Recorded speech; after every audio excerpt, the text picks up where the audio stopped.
In December of 2015, the dam holding all of my emotions didn't just break, it violently imploded. 1,000 sticks of dynamite couldn't have done a better job. Why, God? Why?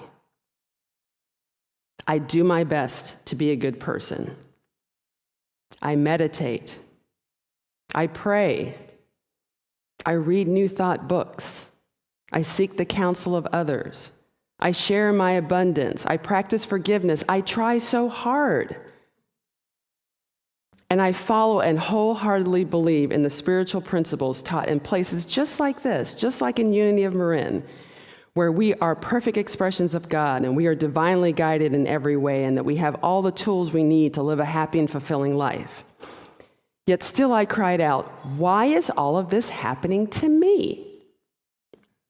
And I had seen and experienced that truth in my life and the lives of others. At the same time, I was beating myself up with, what is your deal, Lysa? Your house wasn't destroyed in a flood.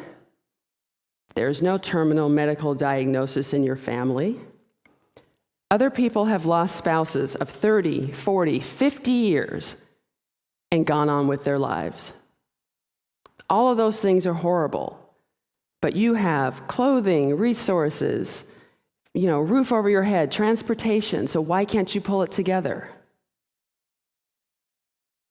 In my family of origin, the motto was, what happens in your house, you got it, stays in your house. And showing your emotions was highly discouraged. I would go so far as to say, bordering on forbidden. Now, there's no blame in there anymore, but it's no wonder I never learned how to deal with adversity. By then, I really knew what it meant when people talk about the dark night of the soul. The depression was utterly overwhelming. I lost 20 pounds. I wasn't eating or sleeping well.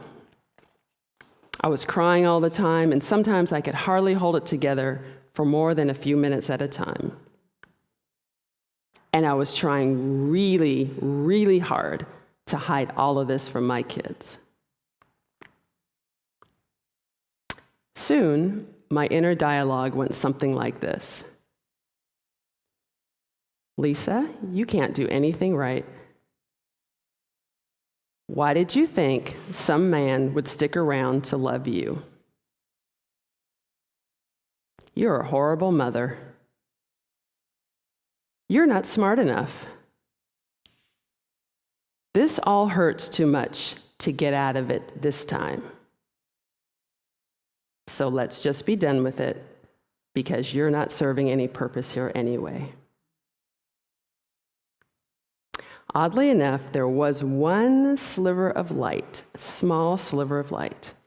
What about my kids?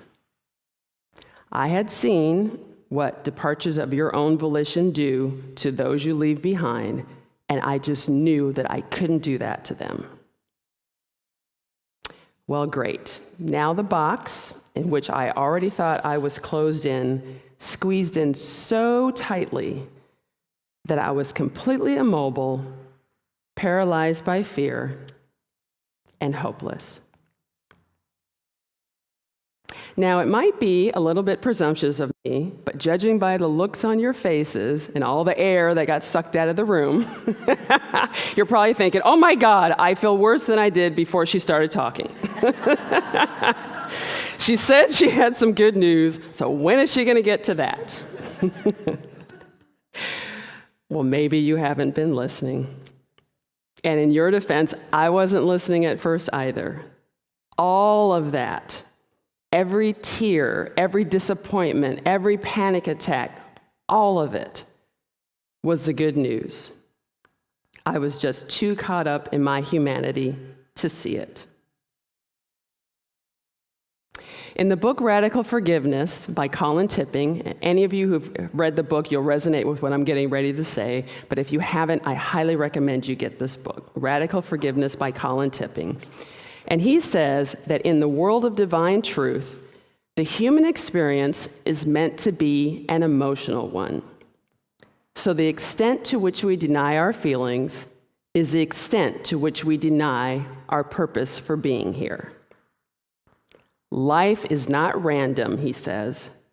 It provides for the purposeful unfoldment of our own divine plan, with opportunities to make choices and decisions in every moment guided by our higher self and ego.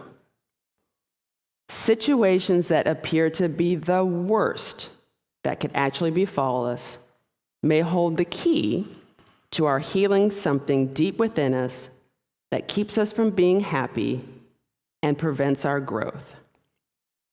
He says that if we are to transform anything, we must be able to experience it completely and fully. There is no shortcut. Therefore, we need situations in our lives that allow us to feel victimized so we can transform the energy through radical forgiveness. When my dam burst to bits, that is when my healing and transformation began.